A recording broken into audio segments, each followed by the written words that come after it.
Welcome back and thank you for tuning in. As promised, today we're looking at some laser cut kits. This is the Chem tanks from Promethium Forge. It's a very affordable little kit that comes in 2 A5 sheets, or sprues, I don't know.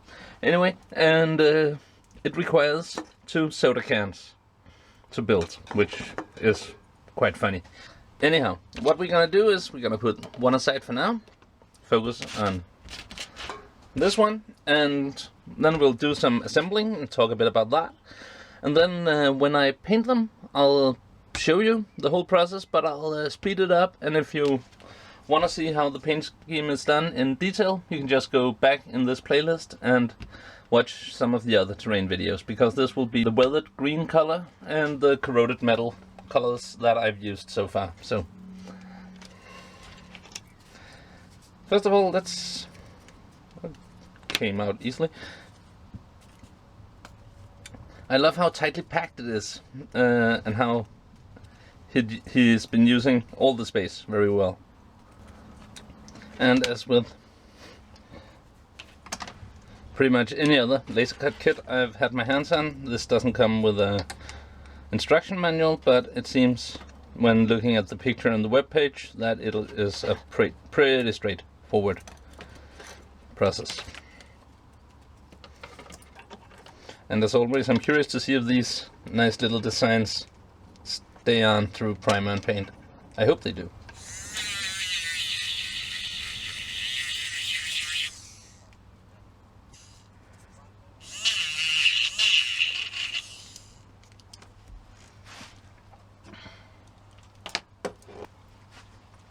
Right, so they definitely took some more preparation than the Mandua kits, but that's no biggie. So my guess is that this structure would be very light once assembled and might not grip the table so well. So what I'm gonna do is I'm gonna fold up a piece of paper like this and fill some regular sand into them, just to give them some weight.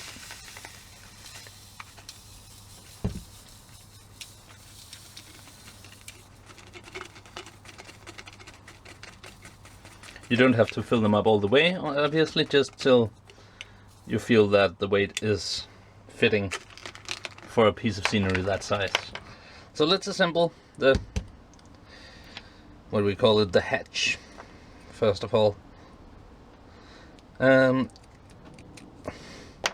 And looking at it, I was a bit confused to why these would be in 2 parts when they're going to sit over this anyway, but I figured you can actually move this one just a tiny bit in and it'll give a more textured surface, so that's pretty cool.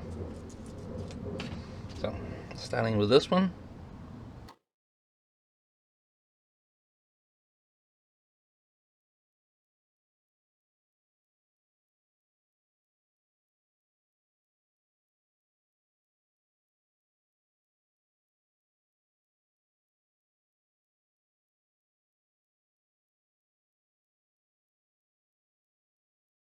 Just the fact that it has these many levels to it actually makes it one step ahead of most laser cut scenery, I think. What annoys me the most is when they're just plain, because then when you paint them they don't necessarily look as good as they could. So that's pretty cool. And then we just attach that to the top, and once again it makes sense what to put where, because this one doesn't fit on this.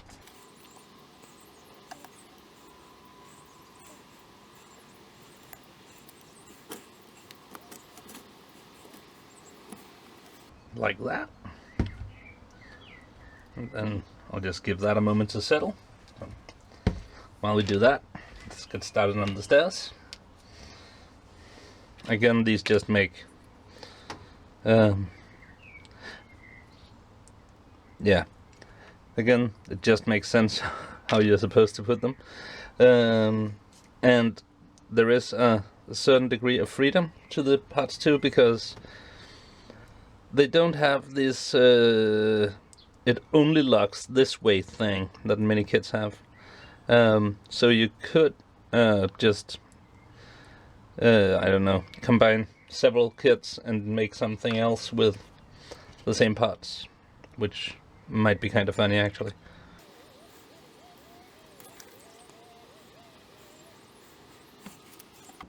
You could, for instance, have both kits attached to a larger can, or find something else with a similar diameter.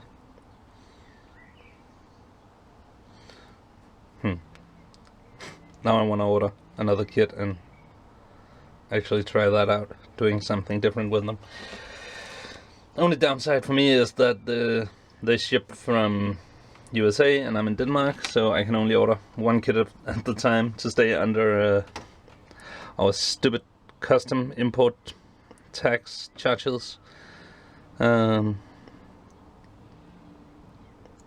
shipping is low, so it's not that bad.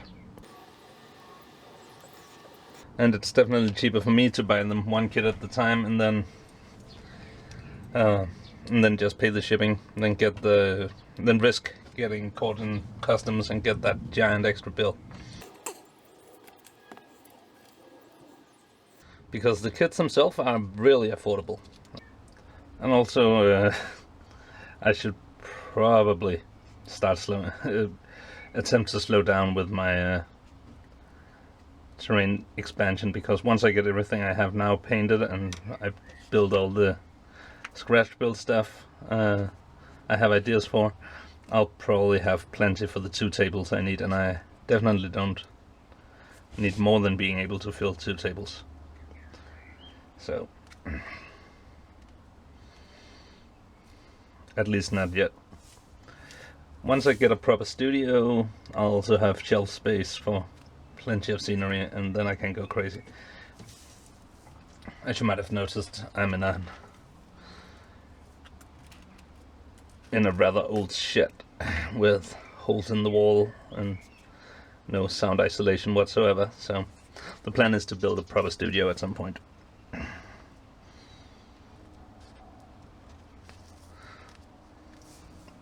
That would also make it much easier to do battle reports, for instance.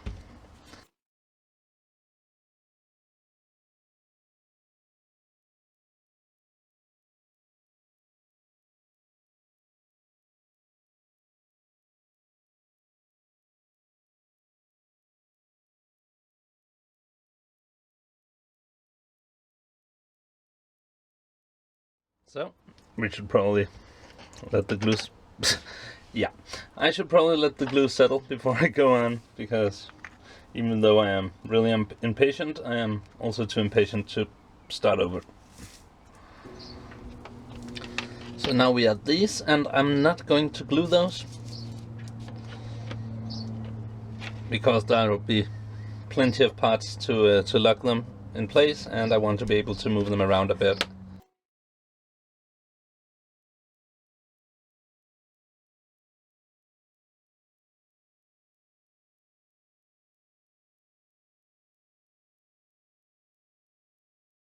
Again, I'm still just assembling this from memory without even having the reference picture at hand, so that is a pretty good sign that this is straightforward assembly.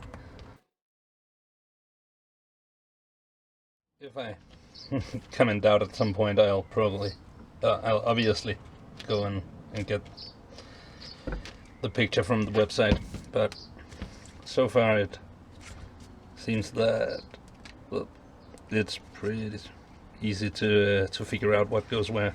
Before adding the stairs, before adding these, make sure that the ladder doesn't conflict with it. So, say I want this one to protrude in the last opening, so that'll be somewhere around here.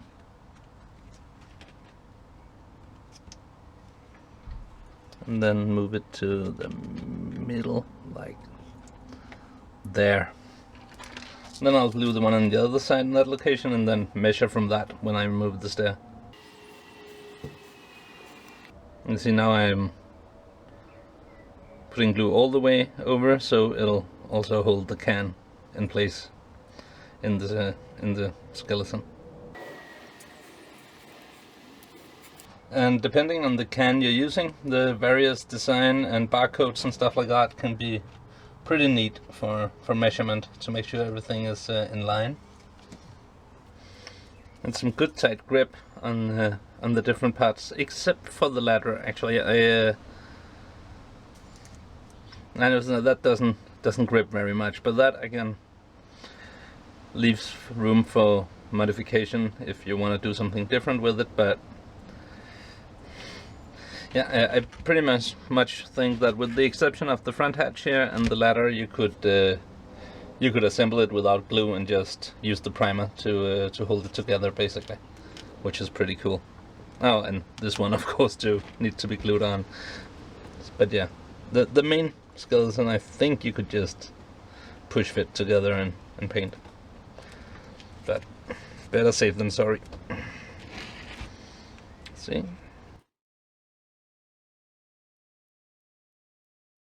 And the same goes for the one below. I want to make sure that it doesn't conflict with the ladder, but it's a bit easier to measure by eye down there. So we'll just glue it on and then push it a bit around before the glue dries. Yeah, the ladder is the only part that doesn't fit exactly either. It's not going to fit exactly where I want it here or up here, but I guess once glued and painted you will not notice that at all. So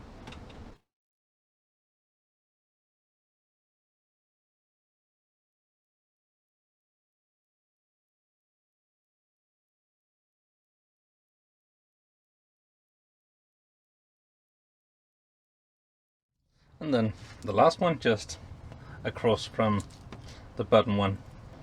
I kind of like that there are no markings showing where to put these. Would have been easy to make, but then again, if you want to add a specific design to the side of the can, like here, it's pretty neat that you can place these higher or lower to make them frame the design better. So, as a final detail, the set comes with 2 of these per tank. I'm just gonna add 1 because I feel 2 may be a bit overkill.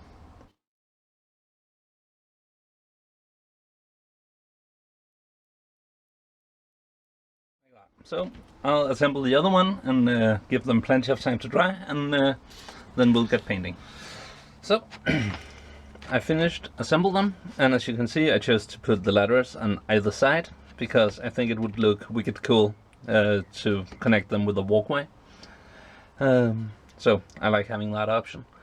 And that's another thing that's pretty cool about the way the kit is designed, that you can alternate the direction any way you want. Looking at the hatches, I think you could very easily, because of these, convert it so that it would stand open. So if I ever get another kit, I'll definitely try out that as well, and then do something freaky with what's inside, having half a gene stealer coming out or something. So yeah, I'll prime them and then I'll record painting them. But as I said in the intro, I'll speed up the painting process. I'll show the paints to the camera, but I'll not talk, because I think it's because I don't see any reason to keep showing off the exactly the same painting techniques. So you can just go back in this playlist if you want to see how I paint the different colors.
And here we have them. I think it's a really, really, really cool little kit. It was fun and easy to assemble. It opens itself up to easy customization to make it fit with any gaming table. You could easily add extra detail. Soda cans are a dream when it comes to adding weathering effects because of the curved large areas. And because of the varied shapes included in the design, I think they will go well with pretty much any gaming table. I mean, they have some Infinity vibe, but definitely also some Borderlands / Armageddon / Necromunda to them. I actually like that there are no railings, because that makes it really easy to use them as ladder points for walkways, combining with other terrain pieces and stuff. And as I mentioned, it would be easy to make some customization, making one of the hatches open, or add the kit to longer cans for some variety if you get more of them. I think actually you could add 2 sets to 1 can if you want. That might be cool. So yeah, I think I'll in the future get my hands on some more stuff from Promethium Forge, because I like it, but right now I need to figure out how much more terrain I actually need once I get what I have painted and once I build the stuff I have ideas for to build. So yeah. Anyhow, that's it for this episode. So thank you for tuning in. Thanks for watching. Please like and subscribe if you feel so inclined, and take care and bye bye.